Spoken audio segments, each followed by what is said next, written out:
Hello, welcome to Math for All, where we try to make math creative, curious, and inclusive for everyone. I'm Molly Vokey. And I'm Heidi Subnani. It is 2026, and we are in the middle. It's 2026. I know. I kind of forgot.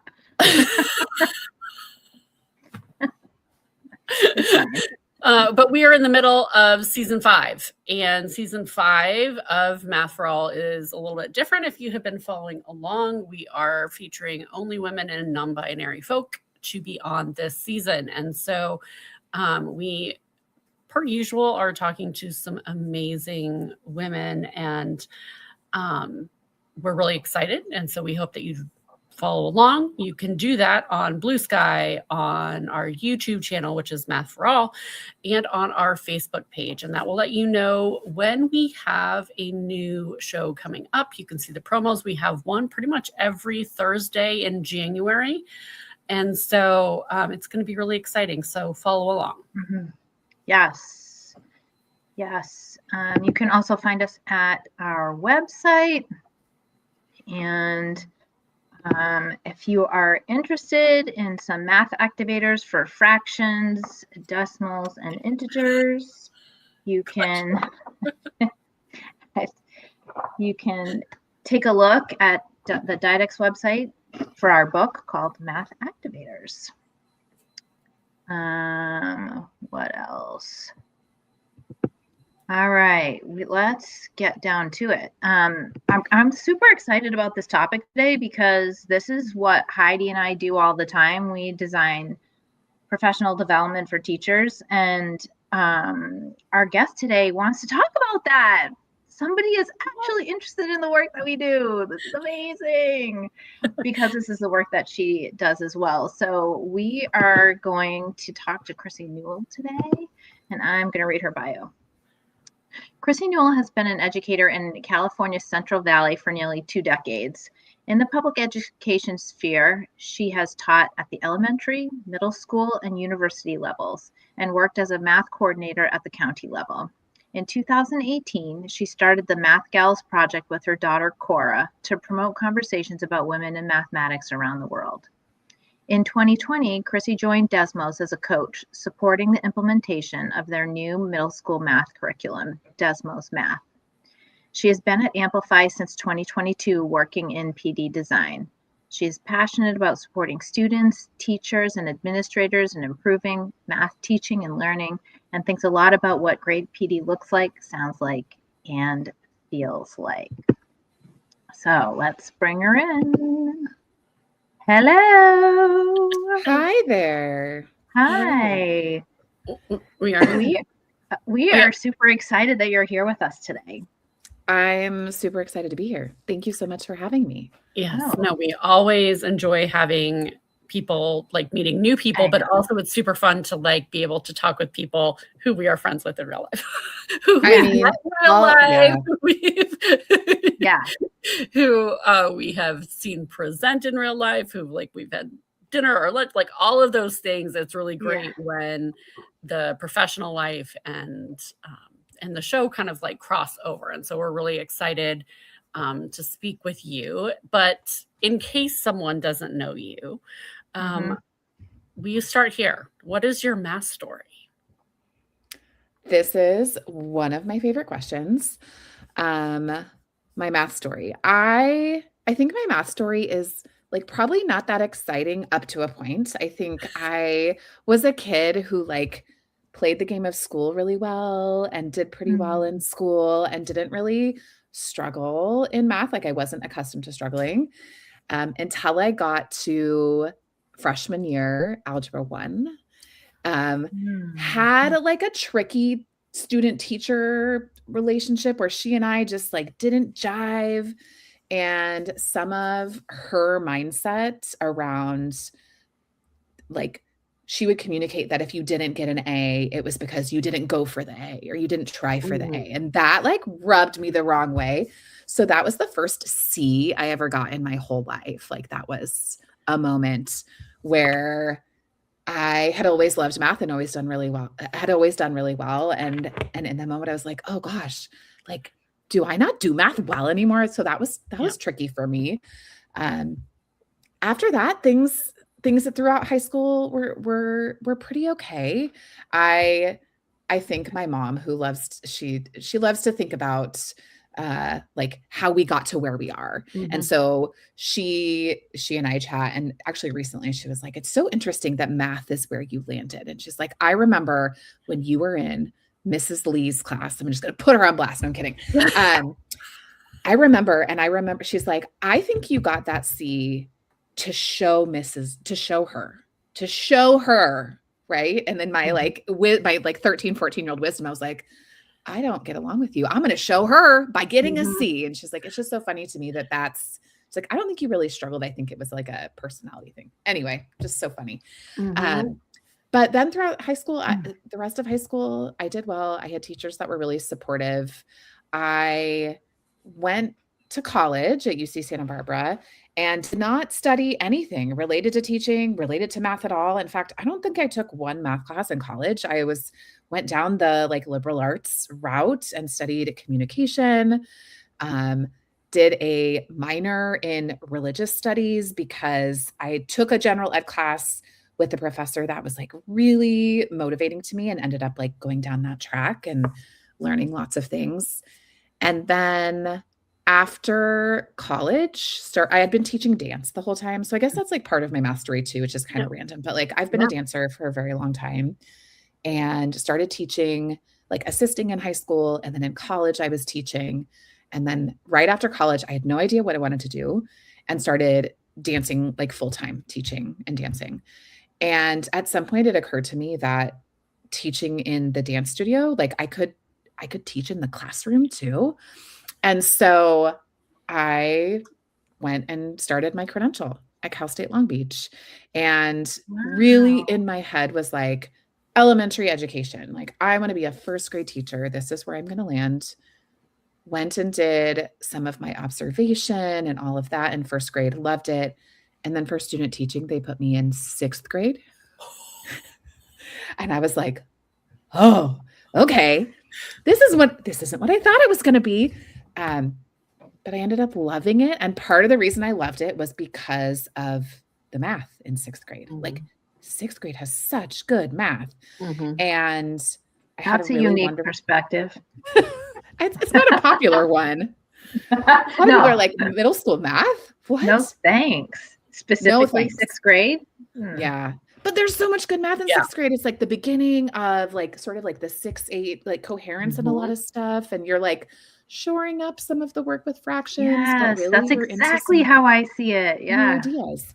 Yeah. I loved it. And I practical for so long after. Right. Like when you think about if you leave like the math classroom, or you like leave and do something else outside, you still probably use in everyday life things that you learned in middle school. Like 100%. Much past that, you're gonna like, solving a quadratic formula, not so much. Not on the daily. Yeah, but not like thinking about like proportional relationships and like solving like all of those things we still do. Yeah. That's such a good point. And I never, like what you just described, I'm picturing a tape diagram, this like, right? Like if we look at our whole like K-12 math experience on a tape diagram, and middle school is this like chunk in between. And like, that's like the practical math. Like where is that in the whole? I think like 5, 7. Yeah. I agree. Maybe I agree. Because 8 is so much pre-work for high school. Yeah.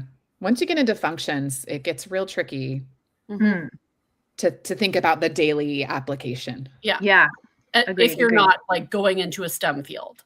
Right. Like in a STEM field, sure, you're going to continue to do that and it'll work in programming and all of that. But if you're staying, if you're moving into a liberal arts kind of sphere after that, you are still going to use the geometry ideas and the proportional relationship ideas and all of that from middle school. Right. All the fractions work-ish. Yeah. I feel like that was just really profound that we just like decided that. Yeah. Like, So you can go now. I think that we've just Right, solved that all was the it. problems in the world. I mean, this was a great show. Thanks for being here. Can I change my question? When is the most useful math content taught? But yeah, I mean, I really did think early on, and I think part of, I don't know, because I hadn't done a lot of math in college, I think my thinking going into teaching was like first grade. I don't know, you know, like it's going to be my happy place. I did a lot of observation in first grade, loved it. But sixth grade, like that's some real, not that it's not real math. Take that out. All math is real math, but it's like complex math. And I had a really wonderful mentor teacher who really let me get in there and relearn the math myself. And bless you, we were, this is like pre-Common Core, right? And so as she, I think was like, she still had manipulatives in her sixth grade classroom, right? And she was less traditional than a lot of folks had sort of moved towards. So that sort of, I think, re-sparked a love of math. And then I ended up then teaching sixth grade and teaching fifth grade. And then Common Core started, like some rumblings of Common Core kind of started. And I had the opportunity to go to a 5-day fractions workshop for teachers. Wow. 5 days of fractions. We're the only people who get excited about that. Maybe the people who are watching, like everyone else were like, ooh. Like, why would you do that? And it was co-led. It was at the university here, Cal State Stanislaus, which is now where I teach in the credential program, which is like so cool. Yeah. But it was co-facilitated by someone from the university and then the director of math at the county. And her name is Erin Cross. Shout out to Erin Cross. I learned so much from that. And it was all hands-on, understanding fractions, looking at these new standards, getting really, I mean, it was so, like, it just really opened my eyes to the math that we were moving towards in Common Core and really building conceptual understanding before fluency. And, you know, that just the idea around like unstructured manipulatives before structured manipulatives, like they really took us through all these really great exercises where I walked away and I was like, I know I can be a better teacher now because of this. And really what came out of that is I wanted to be Erin Cross. I was like, she's teaching teachers and there's so much joy, math joy in this room from the adults in the room. And so I think at that point I was like, I want to be her. Like, I love teaching kids, but I want to teach, I want to teach adults. Like, I want to help people love math more. I love that because so many people or so many teachers dislike PD, and you found such, I think part of, I mean, I think this is what we're going to talk about today, but I think part of it is the level of depth that you were able to go into for your own learning. And I've been thinking about this question a lot, so I can't wait to talk about it. But that for me is like 5 days of fractions. That is going deep. That is stretching all of your thinking. That is going back to misconceptions, undoing those misconceptions, trying something new, using those building blocks to then go into operations or so okay, well, we're just gonna have to talk about this now, right? Yeah. Absolutely. Oh wait, that's not right. We're not ending it yet. We don't want to learn anything. I've already ended this twice when we're only in the beginning. Okay, bye. So how do we design PD that teachers want to attend? Oh, I thought I posed the question and you told me the answer. I thought that's how this worked. Oh, yeah. Okay, hold on. This question, I try not to be on social media too much, but I inevitably end up on like the teacher side of social media. And this came up for me again, just like Monday of this week, because a lot of districts, I think like teachers went back Monday and students didn't. And inevitably in my threads, I ended up on this thread of like teachers lamenting the fact that they had PD as their first day back. And it was like these memes about how unproductive PD is and what a waste of time it is. And my heart just breaks every time I see something like that, where teachers are feeling like their time's being wasted, their expertise isn't being honored. They'd rather be doing something else. It as someone who leads a team of folks who design professional development, like it breaks my heart. Mm-hmm. And so I like, again, it feels like I hope it's not a rhetorical question. Like I hope we can figure out what it is that makes PD valuable to teachers. Yeah.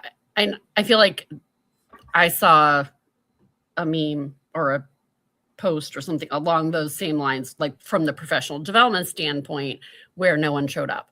And so I think, there are these, and there was another one like taking away PLC time, like it's just such a waste. And I'm like, okay, yes, it's a waste if we're looking at it from the standpoint of like, we're not planning, right? We're just like logistics and, all of those things that, but learning in community with your colleagues can be extremely beneficial and be one of the ways that we learn. And so like I have like considered getting in a fight online with a very popular administrator, and who I agree with lots of things that he has to say, right? I do agree that not enough teachers are given the professional opportunity to like know what they need to do and get ready, right? Like, so in a perfect, we would allow teachers to come back and they could, make all their copies on the day before back and like turn over the bulletin, all of those things. Yes. But we have lost more and more of that time that we used to have for professional learning. And if we're not continuing our professional learning, if we're not differentiating, like it should not be the same. I guess I think that's one of the things. It shouldn't be the same thing for everybody. Yeah, that absolutely. The question of, I think you bring up a lot of things that make me think about like my reality, your reality. I think one of the things that, this balance of it's sort of like Maslow's hierarchy. Yeah. Like, what are the basic needs of teachers? And if those are not met, yes, they cannot engage in these maybe deeper learning conversations. Because if I'm worried about having enough supplies for my students, or I'm worried if my students are safe coming to school. Yeah. Right? Like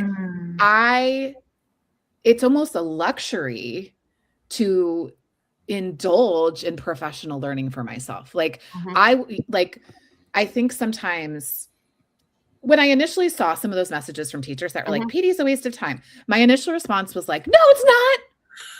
Like, not my PD, right? But I think like taking a step back, like it's not like I'm not angry. Like I'm trying to understand like what is it about the PD? And I think you're right. I think there's needs that aren't being met that are barriers to even being able to engage in the PD. I think that's one of the things you pointed out, Heidi. And you said something else, and now I can't remember. Yeah, no, well, but also I think something that Heidi said struck me too, because that if teacher, I mean, it's what both of you are saying, but like everybody's in a different spot in their teaching, right? So if we're not able to honor that, and like the district decides, okay, we're all doing PD on this specific goal that everybody's working towards, that's one thing. But if it's something that teachers don't feel connected to or strongly about, or feel that this is where they are in their own trajectory of teaching and learning and teaching, then it's not going to be something that they're going to be excited about. And like maybe they show up and it is exciting, but likely they show up and they're still disconnected from it. I feel like for me, what I have found is, and what I'm able to do this year and some of the work that I'm doing is like real personalized learning. So planning lessons and co-teaching lessons and then meeting afterwards about that lesson. So in a process like that, you are able to sit with teachers and talk about their own understanding of the math that they're teaching and their own ways in which they want to go about teaching that. And are we going to use manipulatives, and what are the questions we're going to ask? And it's so personal that for me, that is the ultimate PD that I like to do. It's in the moment, it addresses immediate issues, it's highly personal. I feel like for me, that's my favorite work to do. Not that I don't like presenting, I do. I love being in workshops and I love providing that type of stuff, but that kind of caters to what you guys were talking about in terms of kind of differentiating for teachers. That was what I was forgetting, was what you said, Heidi, about differentiation and how, you know, we want to meet teachers where they are, like you said, Molly. And also as PD designers and facilitators, that can be really tricky, right? You don't always know. I mean, it's just like a classroom. You don't always know what your participants are coming in with.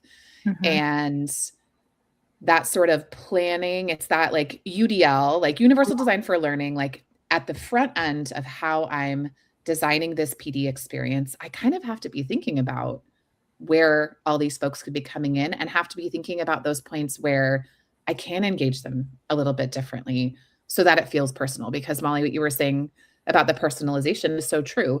I think some of the best PD I've been in has been focused on something I can do right away. Like even if I cannot implement every single thing we talk about, whether it's a 1 hour, a half day, a full day, 5 days of fractions, it gives me something concrete to go back and try in my context. And I think sometimes the way PD is designed is in such a way that we're not giving teachers enough of the practical, and now go and try this.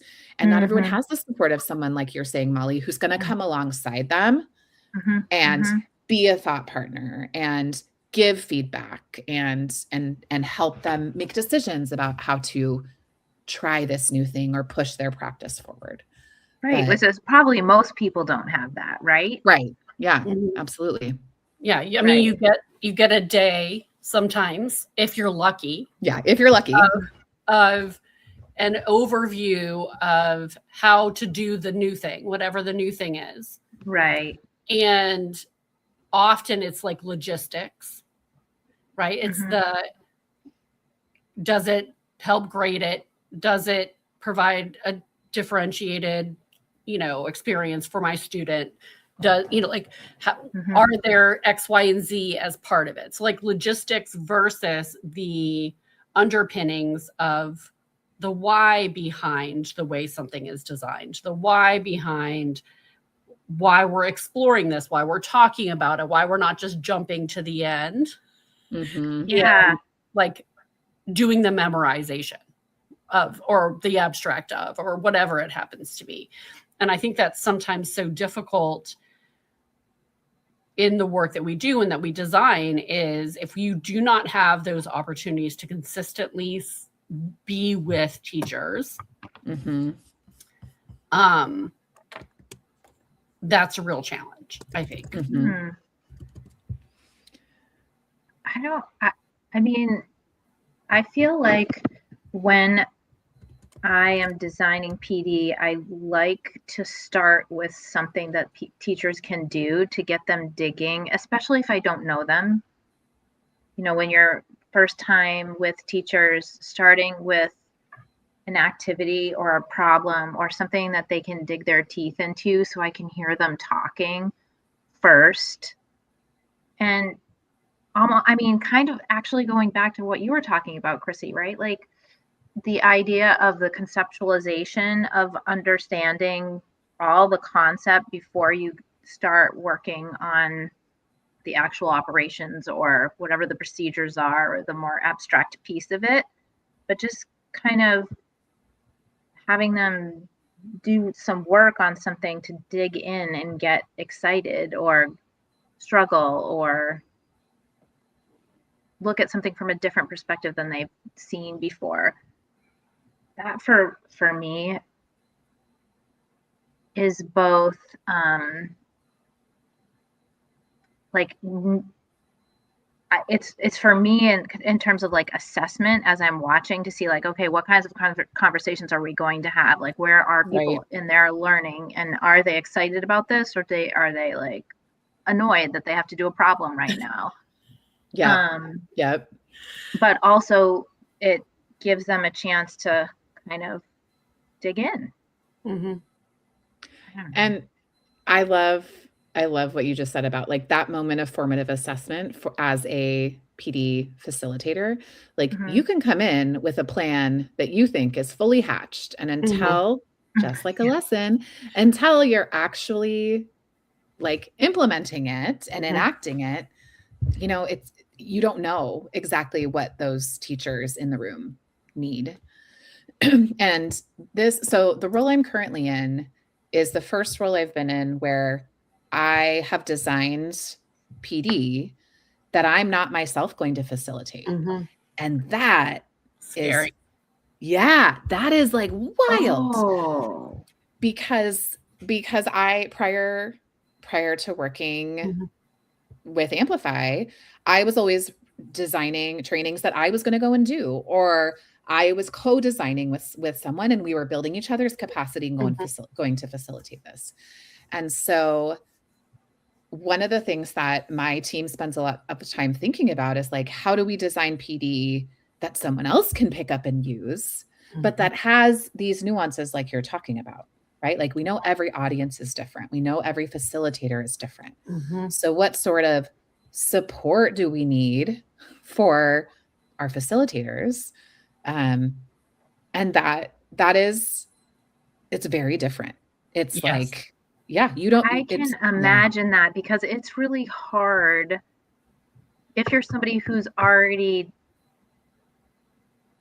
been in development of professional days to then go work for someone who does the developing for you. You're like, oh, I don't have to spend all that time. But I think I spend more time preparing for somebody else, like what you're talking about, because I have to get to know it. But even if it takes me 6 hours to develop it, then I don't have to prep for it because I did the prep while I was developing it. Yeah. And so that's actually another kind of cool thing that I get to do with my team is we get to train the facilitators too. So we get to think about the best ways for them to internalize the content. And it's really made me so metacognitive about how I design PD, right? Because we're constantly communicating as professional development designers, like, this is why we made this decision, and this is why it flows this way. And if this happens with your audience, here's something you might want to try. It has made me like, it's a very different grain size than before. So it's been really interesting. It does, like, every once in a while I go and I facilitate, and we do tons of rehearsals with folks, just like we want to do with teachers. Like we rehearse PD, we work through sections. But it's interesting when you think about like PD that can be personalized right down to the individual teacher versus PD at scale, right? Like when you are facilitating thousands of professional development sessions in a year, you have to think about like, how does it scale and how does it keep its quality? Like, how is it still really solid PD? And gosh, I think about that so much. Yeah. It's, So I mean, that's so- it's a huge thing because we all are in this space enough that we know, and you hear the ripples when a group or it's not happening. Mhm. Right. Oh, You absolutely. get to hear the rumbles of, some other thing. And so it's that idea of how do you hold on to intent and how do we adjust for adult learners too? Because I think Mhm. a lot of times I've worked with a lot of people who were like, I am interested in leaving the classroom. I'd love teaching kids. I want to continue teaching, but I want to transition to adults. And like the whole reason I initially got into math from Literacy Land was because my partner, who was the math person of the partnership, hated working with adults, like did not want to teach it. Like, and that was like, got into it thinking, oh yeah, this is 100% what I want to do. And then it was not at all what you wanted to do.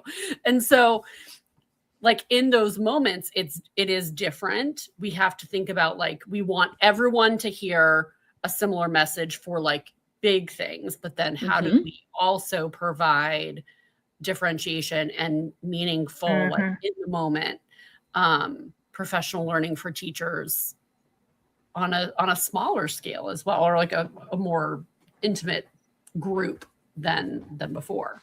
Yeah. I feel like that's a little bit easier to do if you're building a relationship with a district versus like a one-time coming into for their one professional day. It's obviously a whole lot easier to do that if you're building capacity throughout the district and building those relationships so that when you come back, you have an idea, as you would a classroom teacher with students that you're seeing daily. Way easier. But I mean, do you have,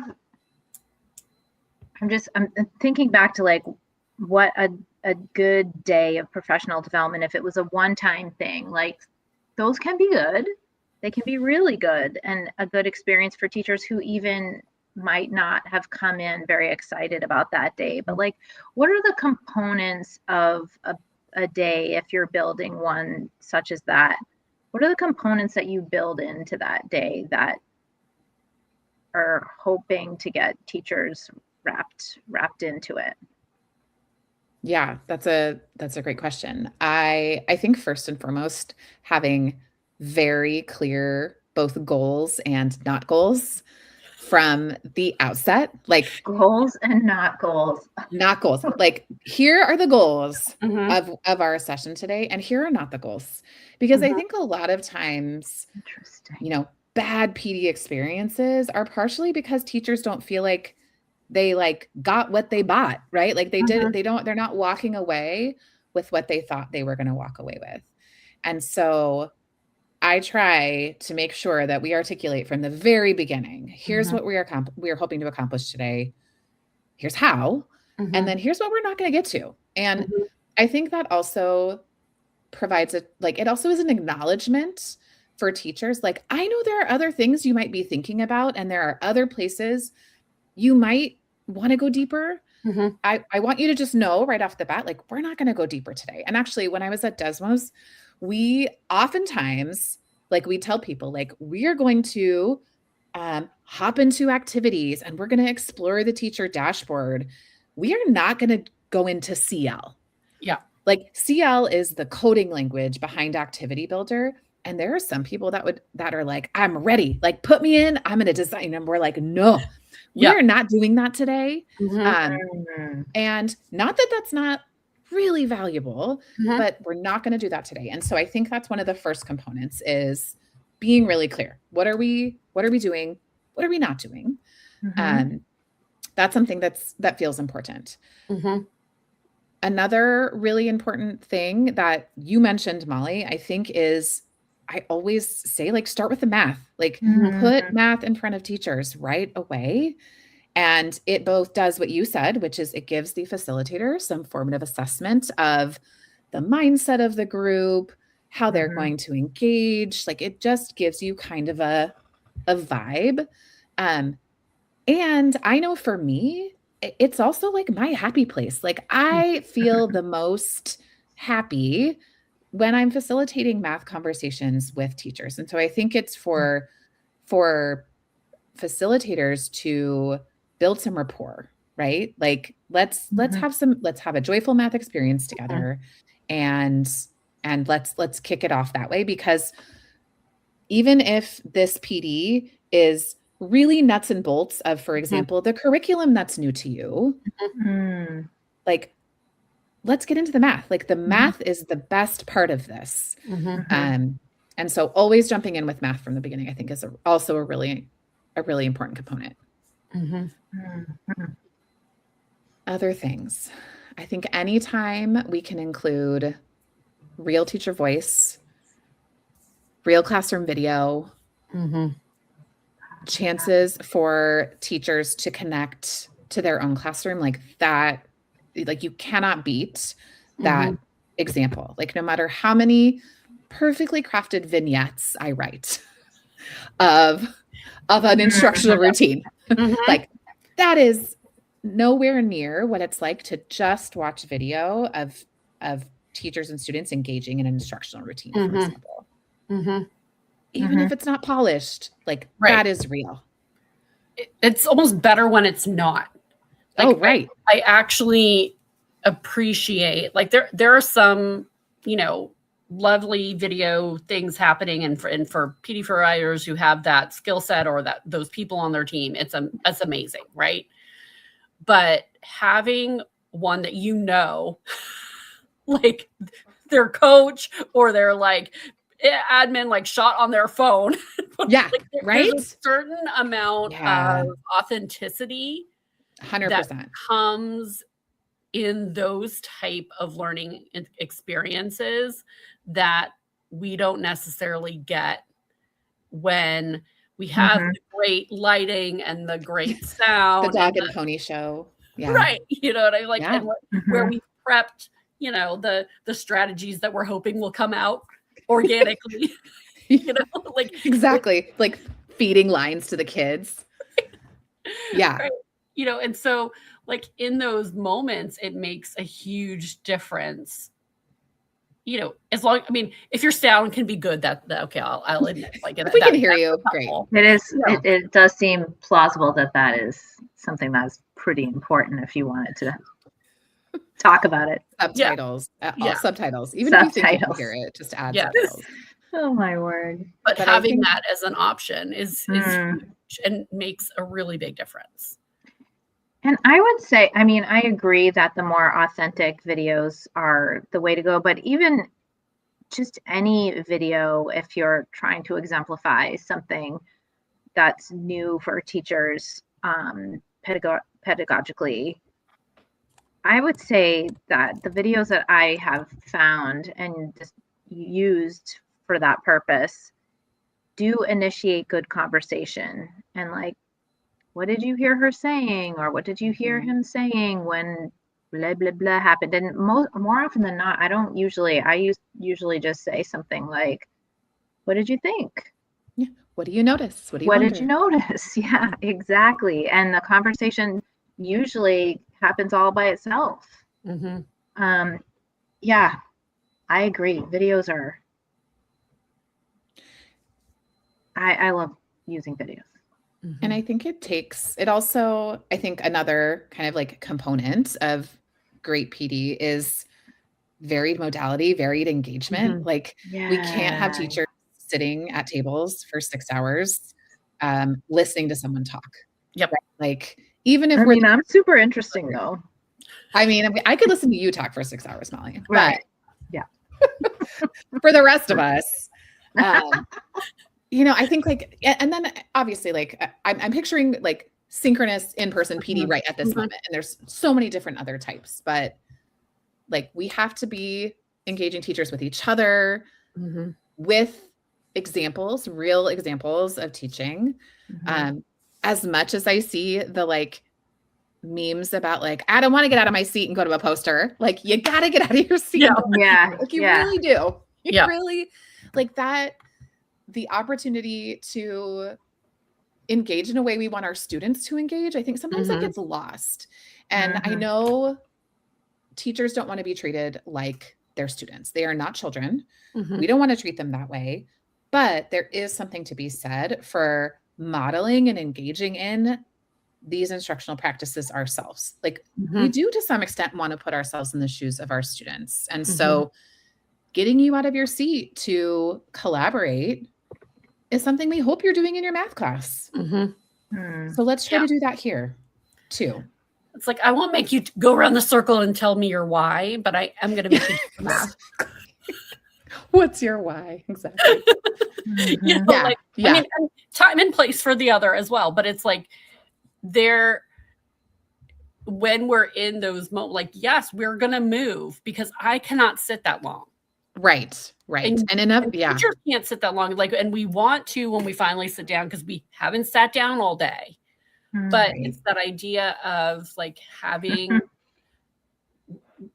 we know we do some really good thinking when we're standing, and like there's lots of research around those like movement and how our brains function when we're engaged in movement and collaboration versus just passively taking in. Right. Yeah.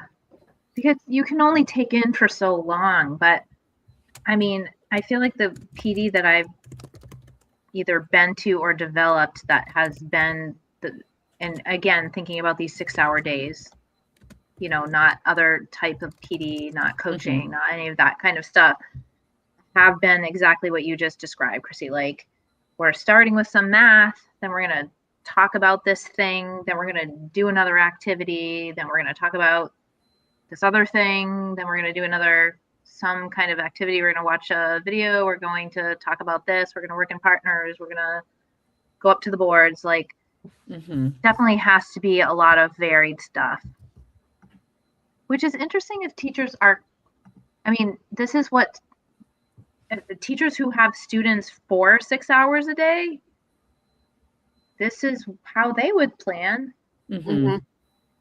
Right? I mean, some of that is like, okay, we're switching to math now. We were just in PLA or, you know, whatever. But I don't know. There are so many things to think about with professional development and different ways that it happens. But that seems to be like the one that is the most disliked are those 6-hour days, or even the shorter days that are maybe one-offs or.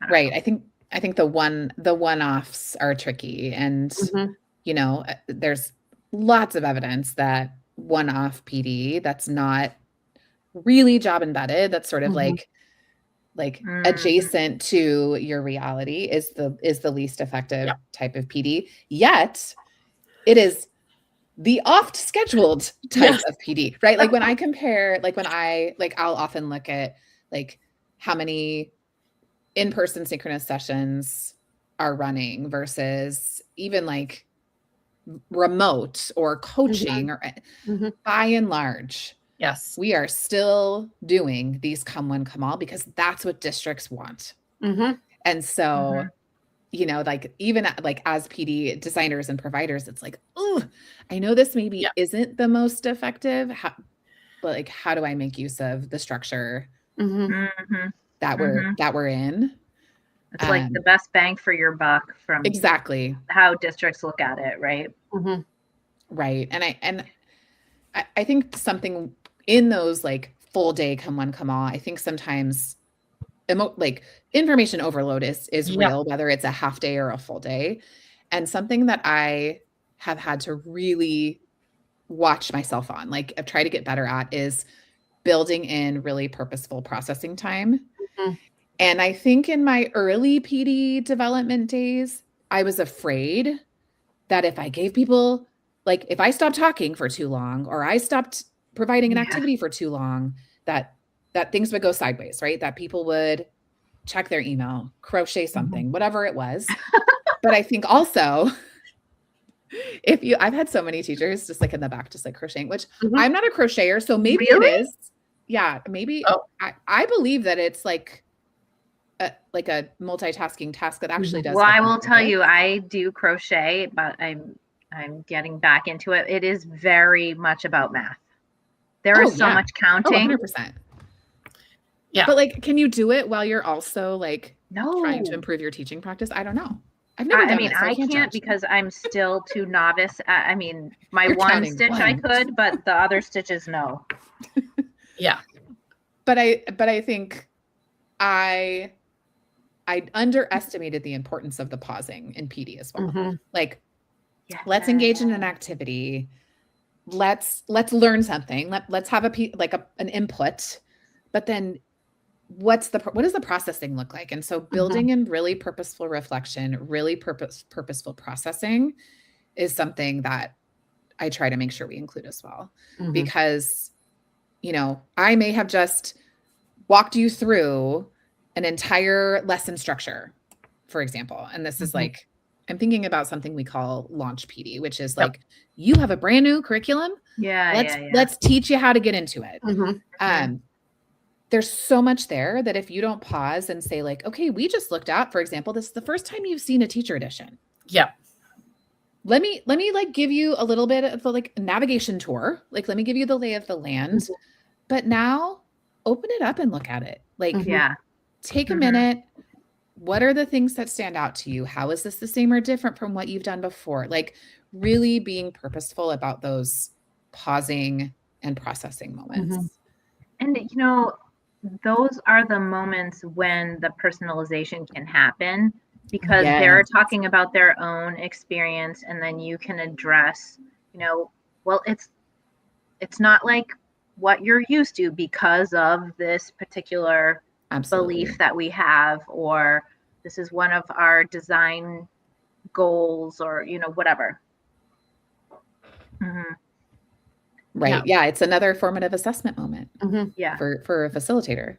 I mean, and we do this, we stress this so much, you know, the curriculum that a lot of us use or like provide support in has this like moment of consolidation or synthesis at the end of whatever you call it. Right. And so often I feel like that's the thing that gets skipped in classrooms. Yeah, absolutely. I feel like I have had to work really hard in professional development to have that moment as well. Because like, it's the same thing that teachers do with kids. Oh, they were so involved in the activity, I wanted to give them another couple moments. Versus, okay, no, we actually do need to think about our thinking. We need to like notice the thinking that someone else had. We need to be able to look at how those ideas translate from one grade level to another, or one section to another, or lesson to another, so that we can have that moment where it actually becomes long-term memory versus just something that we saw for a moment and then is done. Yeah. Those are the conversations that are the best though, right? Because that's really like talking about the metacognitive, it's talking about pedagogy at the same time, it's talking about so many aspects of teaching and learning all at the same time that it's really the most worthwhile conversation. Yeah. It makes me think about way back a million years ago when I was in the credential program and we were using the like 5-step lesson plan. Like that was like, oh yes, locked in, right? Madeline Hunt, is that who that is? 5 steps. Oh. And that like closure, right? And I remember like the lesson closure was very much like, and now I'm going to tell you what you should have learned in this lesson, right? Like if we're thinking about like, I do, we do, you do. All right, you did it. Now let me just remind you what you should have learned. Yeah. And how I think like in math curriculum in general, I think we've moved more towards this idea of synthesis or consolidation, which is not, let me tell you what you should have learned. Correct. But let's bring all our ideas together. Let's revisit our goal at the beginning. And I think in the same ways that we want like problem-based lessons to have that synthesis moment, and we want it to be led by student ideas, we want participant-led synthesis. We need participant-led synthesis in PD, because it isn't about me retelling you what what we just talked about. It's about Right. me asking the right question so that you can see how this can grow your practice, or you can see how this is going to support your students. And so those questions become really important. And I think what used to be this idea of closure, like we're going to end every single lesson with a nice bow and we're going to walk away. And then tomorrow we're going to do some different math, like even if it's not tied up in a nice little bow, like what are the things we can walk away with that help us think more deeply and move our practice forward? Yeah. Absolutely. I mean, that feels like it's tied up in a bow. That what's better than that? Are you kicking me out, Molly? No, I'm not at all. But that it does feel like, I mean, if we can create an experience that is the most authentic so that teachers can leave saying, okay, this is what I am now going to do. Of all the things that we did today, I mean, if we're leading a PD where there are several things that were learned, like, okay, what is the thing that you are going to apply in your classroom in the next week? That for me is so telling as to, where teachers came in and where they're leaving, or like what went well today? Like what was the thing that resonated with people? Where are they? I often end with the like OBT, which is one big thing or one bite-sized thing. And it's because sometimes, like thinking about my own experience, sometimes I'm leaving with some big idea, whether it's a pedagogy shift or it's like, I'm going to go back to my classroom and I'm going to implement this thing.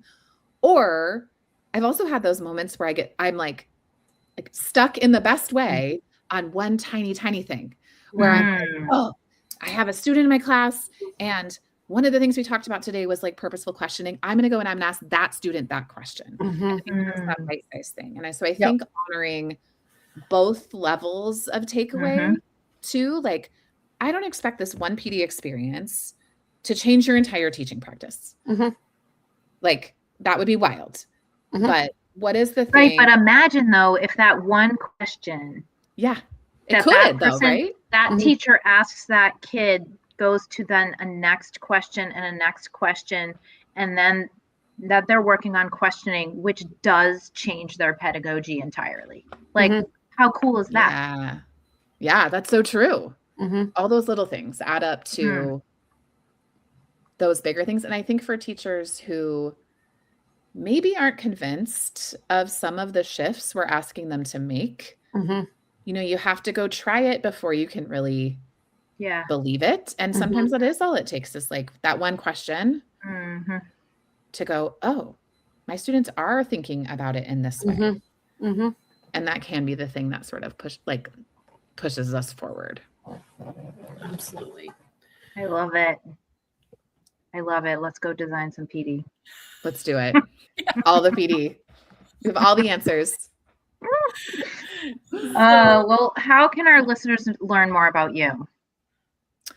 One place is, I think Math Gals, the Math Gals website. So mathgals.com. It needs some love and some updating, but this is one of the projects that I'm most proud of. And it's a place to learn a little bit more about like my story and some of the things that are important to me. I'm on Blue Sky, which I'm going to be better about. So you can find me there. And I really do. I do miss engaging in these like ongoing conversations in that way. So I feel a little bit inspired, Molly and Heidi, to like get back on there and follow up with some friends. And I have an elementary math chat that I'm doing on there soonish. I got to figure out what it is. Oh, I miss elementary math chat. I used to do it every year, at least once. So there's one coming up, and I think it's Christina Lincoln Moore, I think, is leading the next one. So I need to hop back in there because I'm about to start teaching a brand new course at Stan State here in California. Very exciting. We have a brand new pre-K through third grade credential. That is new for us. We've only ever had a K-8 credential. Awesome. And so we have a new cohort of students starting this program. So I get to teach STEM for early learners in the credential program. It's just pre-K through 3 folks. Love it. And I'm so excited. We're going to do counting collections. We are going to do so many things I'm so excited about. All right. Well, we need to get back in it. We need to see each other in person so that we can talk about this, because that sounds super fun. I can't wait to hear about it.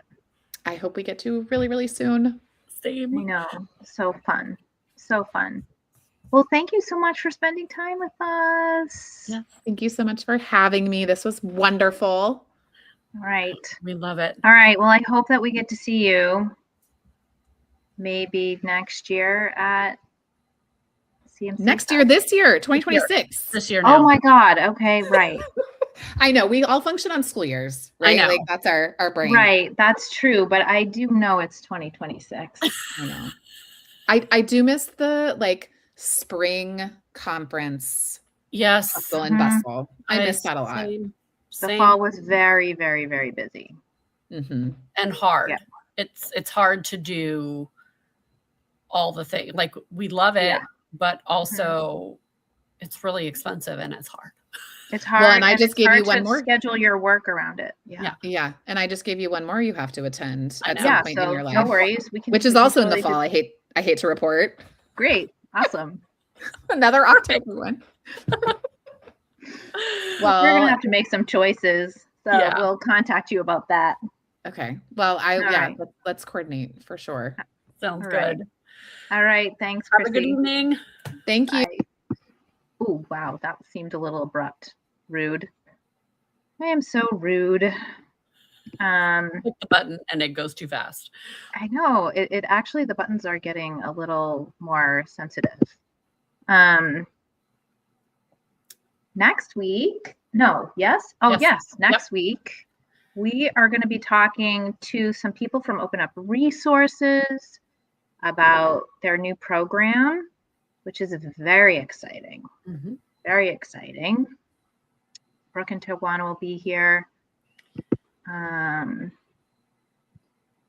Always, Didex, our book. Sound more excited. I mean, I am excited about it. But until then, we hope that you keep math creative, curious, and inclusive for everyone. Have a great night.